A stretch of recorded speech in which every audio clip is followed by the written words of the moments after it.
Like I said, I am Kale. I'm one of the anatomy fellows on the KC campus, and I will be talking about a research project that we did this year entitled "The Relationship Between Insurance Status and Prostate Cancer Screening Among Men in the United States and NHANES Analysis." This is a topic that I'm really interested in. It was a project that I was excited to do just with my interest in urology, and it touches on some other things that I'm interested in, like coordination of care between specialty care and primary care here in the U.S. And with that, I'll go ahead and get started. All right, so here's a brief overview of what we'll be talking about today. We'll go over some background information with health insurance and prostate cancer screening, our hypothesis for the study, how we did the study, what we found, and what the implications are going forward. So I don't think you have to be working in healthcare to know that health insurance has been a topic of great debate in recent history. It has been for as long as I can remember, and I'm sure it was way before, I was around. But a brief snapshot of kind of what our current landscape of health insurance looks like today. About 27.6 million or 8.4% of Americans are currently uninsured, which is actually an improvement from the 2019 report that showed about 10% of Americans were uninsured. The majority of insured Americans receive health insurance through their employer. And a kind of a side stat, but related, is that only 3.8% of Americans are currently unemployed. So this shows that there is the number of Americans who are uninsured but employed. Now, again, just like health insurance in general, this is a multifactorial issue, and there's a lot of things that are at play. But survey studies have showed that the primary barrier to acquiring health insurance here in the United States is the exorbitant cost of healthcare or health insurance premiums. So it shows that living wages for a number of Americans are not enough to cover the health benefits that their employer may offer them. So that's health insurance in general, but what does this mean for those who are uninsured? How does this affect their health? When you look at overall health, those who are uninsured are more likely to die than those who are insured. Additionally, with things like preventative cancer screenings and just preventative health and measure, those who are uninsured are less likely to receive those measures compared to those who are insured.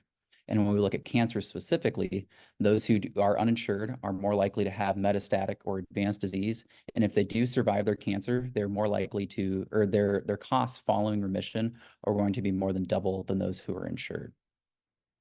So we'll take a pause on looking at insurance and take a look at the second half of this project, which is prostate cancer screening. So I won't go through every single detail of this slide, but this is the current guideline recommendations from the American Urologic Association and the Society of Urologic Oncology on how they recommend prostate cancer screening should be conducted here in the United States. First and foremost, their big update, and I think what they've really been pushing, is that this is a shared decision-making model where the provider and the patient should sit down together and go through the pros and cons of preventative screening and see if that is the best route for them. If that is the route they're going to go with, the age at which we start this is dependent on whether a patient is deemed high risk or not. And high-risk individuals are those who have a family history of prostate cancer, those who are of African-American ancestry, and those who have specific genetic mutations such as BRCA. For those high-risk individuals, this is recommended that we start at 40 to 45 years of age. And for those that fall outside of the high-risk category, it's recommended that this starts at 45 to 50. This will be initially achieved through a PSA or prostate-specific antigen screening taken from the patient's serum. And just some ballpark numbers for those individuals who are between 40 and 49, if this value exceeds 2.5 nanograms per milliliter, that's considered high. When they get 50 to 59, it's 3.5, 60 to 69, 4.5, and that trend continues through each decade of life. If that initial PSA is high, they will do a confirmatory PSA with an optional digital rectal exam. And if those are abnormal, then they will continue with more invasive screening procedures such as MRI, biopsy, or a biomarker analysis. So combining those two trains of thought between insurance status and prostate cancer screening, we come at our hypothesis for the study. Based off previous literature, we hypothesized that men without insurance here in the United States were less likely to have undergone PSA or DRE prostate cancer screening at any point throughout their lifetime. And how we looked at this was through a data set called the CDC NHANES. It's from the Center for Disease Control and NHANES' National Health and Nutrition Examination Survey.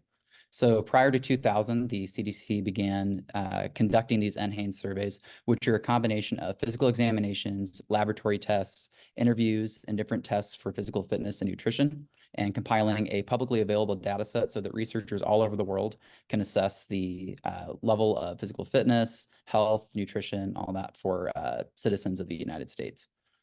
Through the sampling procedures, this is a nationally representative sample, which adds to the power of the data set and the validity of its results. Our study specifically utilized the 2005 to 2006 and 2007 to 2008 data sets because it allowed for overlap between our desired prostate cancer screening and insurance status variables. So that's the data. How did we identify who we were going to look at? We started by an age cutoff of 50, and this was based off of the contemporary guidelines for prostate cancer screening at that time. At that time, they were recommended starting at 50. So that's how we set that cutoff. We identified those who were insured by their answer to the question, are you covered by health insurance or some other kind of healthcare plan? And we identified those who had been screened for prostate cancer or not by their answer to the question, have you ever had a blood test that your doctor told you was being used to test for prostate cancer called PSA or prostate-specific antigen? Or have you ever had a rectal exam to check for prostate cancer? Additionally, we looked at different demographic variables. I won't go through all these, but as you can see, these kind of give us an insight into a subject's socioeconomic status, their general and overall health, and different measures that they're taking to either improve or decrease their health. And then different variables that let us look at their access to healthcare, like if they have a routine place to go for healthcare, and if they use the emergency department for general health concerns and things like that. So just a bird's eye view of our cohort. After applying inclusion and exclusion criteria, we found 2,371 subjects that were included for analysis.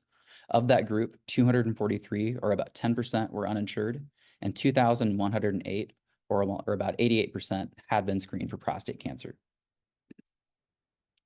These next few tables will take us through our univariable and multivariable analyses. The first univariable analysis divides our cohort by insurance status. The following one will divide the cohort by their prostate cancer screening status. And the last table with the multivariable analysis will give us odds ratios for these demographic variables compared specifically with prostate cancer screening. So again, I won't go through the numbers for these tables, but we can see some general trends. Those who, and our insurance status group, or in a comparison group, those who were not insured were more likely to be of non-white race, were less likely to have a high school or greater than high school education or make more than $20,000 annually. They were more likely to have more than 2 drinks per day or use drugs in the past month, and they were less likely to have more than moderate physical activity throughout their day or have a good diet. Interestingly, those who were insured were more likely to have more comorbid conditions and have worsening health than the last year. But when we look at access to healthcare, those who did not have insurance were less likely to have a routine place to go for healthcare and were more likely to use the emergency department for general health concerns. Again, same tests were run, but dividing the group up by prostate cancer screening or not, and similar trends held true. Those who had not been screened for prostate cancer were more likely to be of non-white race. They were less likely to have more than a high school education or make more than $20,000 annually. They were more likely to have more than 2 drinks per day or use drugs in the past month. And they were less likely to have more than physical activity throughout the day, or more than moderate physical activity, and less likely to have a good diet.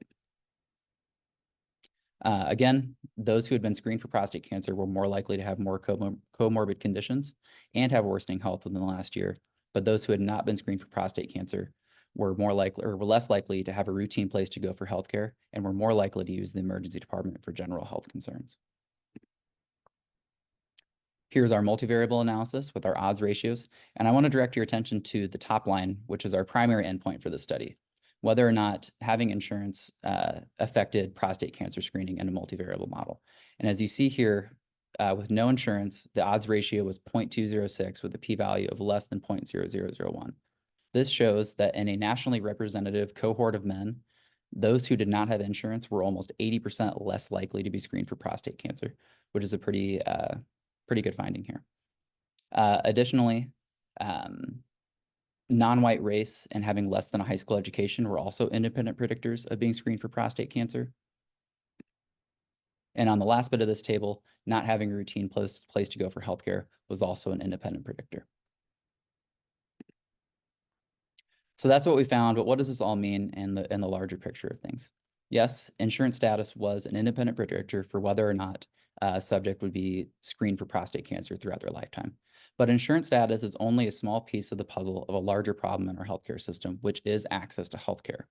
Insurance status does play into this, but other things like having a routine place to go for healthcare, such as a primary care physician, or not having delays when you attempt to receive care, these all play into that bigger picture. And the literature states that these variables that we looked at in respect to prostate cancer screening also have profound effects on prostate cancer as an entire spectrum. Specifically, previous studies have shown that those who are uninsured are more likely to have delays in their treatment in regards to their prostate cancer and have a lower quality of life. If you remember back to the multivariable model, we found that not having a routine place to go for healthcare was an independent predictor for whether or not somebody would be screened for prostate cancer. And previous studies have shown that this is a very important variable for whether or not somebody will have good outcomes with their prostate cancer or not. Specifically, previous studies have shown that not having a routine place to go for healthcare increased prostate cancer-specific mortality by up to 49%. So in conclusion, we did find that insurance status was an independent predictor for whether or not somebody would be screened for prostate cancer.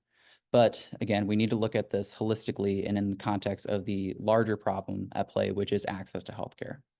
And so future efforts should be directed towards identifying those who are lacking in these different variables that make up access to healthcare and get them the resources that they need so that we can treat prostate cancer as an entire spectrum, not just through screening and outcomes, but as the entire picture. I want to thank the co-authors on this project, Cecilia Chang for her statistical expertise, and Dr. William Parker and Dr. Richard J. Fantas of KU Medical Center's Department of Urology for their clinical expertise, guidance, and mentorship in this project. Here are my references. And that's all I've got. I want to thank you all for tuning in to this talk today, and I would like to welcome any questions that you might have.